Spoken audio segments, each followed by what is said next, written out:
اگر ایک جانور ذبح کیا اور اس کے پیٹ میں سے بچہ نکلا تو اس بچے کا کیا حکم ہوگا؟ قربانی پر کوئی اثر نہیں پڑے گا اس کا. بچہ اگر زندہ نکلا تو اس کو بھی ذبح کر دیا جائے،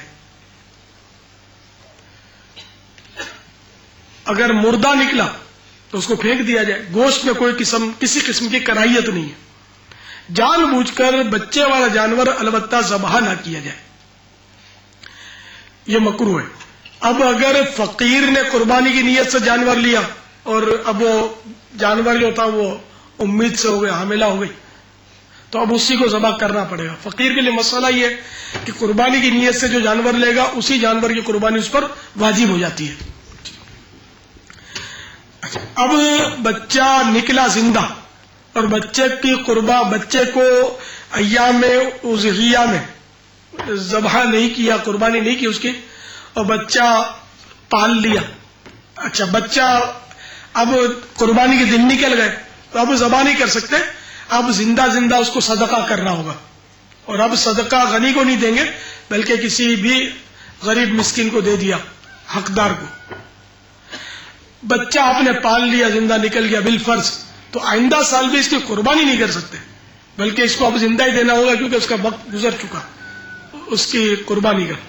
پھر جہاں اسلامی بھائی جو ہمارے علماء بیٹھے، میں کوئی غلطی کروں تو مہربانی کر کے میری اصلاح کرتے چلیے.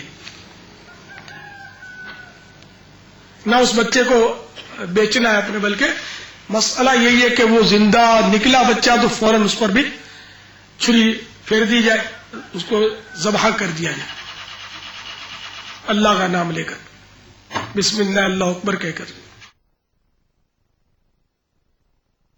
اگر غنی نے جانور دیا اور وہ اس بچے والا ہے، جیسے گائے بچے والی ہوتی ہے، لوگ شور مچاتے ہیں بچے والی گائے ہے، تو پھر اس کو ذبح نہیں کرتے، بیچ دیتے. تو غنی تو بدل سکتا ہے. غنی یعنی وہ جس پر قربانی واجب ہے، صاحب حیثیت جو ہوتے، تو اس نے وہ بیچ کر اس کو بدل دے بے شک. اچھا، بعض بولتے ہیں بچہ ہے، پھر اب سمجھ نہیں آتی کہ بچہ ہے کہ نہیں، اس کی شناخت کیا ہو. بچہ کیسے اندر سے بولے اور پتہ چلے اپنے کو کہ اندر بچہ ہے؟ تو اس کی علامت یہ بتاتے ہیں کہ پچھلی ٹانگیں جو ہیں، پچھلی ٹانگوں اور پیٹ کا جو حصہ جو ملتا ہے، سمجھے، پچھلی ٹانگوں اور پچھلی ران کے بالکل سرے پر جو پیٹ کے قریب ہے، تو وہ جو کھال کا جو حصہ ہوتا ہے تھوڑا سا، اس کو اگر ہاتھ لگائیں گے نا تو وہ جانور جو ہے وہ ٹانگ اچھالے گا.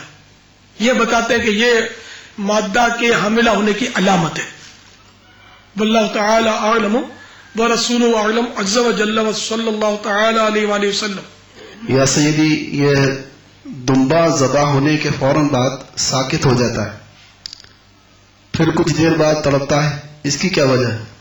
یہ غالباً وہ بے ہوش ہو جاتا ہے، جب کٹتا ہے تو صدمے سے بے ہوش ہو جاتا ہے، پھر کچھ دیر کے بعد جب اس کو ہوش آتا ہے تو یہ خوب اچھلتا ہے. اس لیے جب یہ دمبا کٹے نا، خاص کر دمبے کو یہ دیکھا ہے میں نے کہ وہ کٹتے وقت کنفیوز ہو جاتا ہے یا بہرحال بے ہوش ہو جاتا ہے، لیکن جب کچھ دیر گزر جاتی ہے پھر اچانک وہ ہوش میں آتا ہے اور پھر جو اچھل کود کرتا ہے، تو جو قریب ہوتے ہیں ان کے کپڑے جو ہے وہ ناپاک ہونے کا پورا اندیشہ رہتا ہے. اس لیے جب بھی جانور کٹے تو اس کے قریب خصوصاً گلے کی طرف نہ کھڑا رہ جائے کہ اس سے وہ خون بھی اڑے گا اور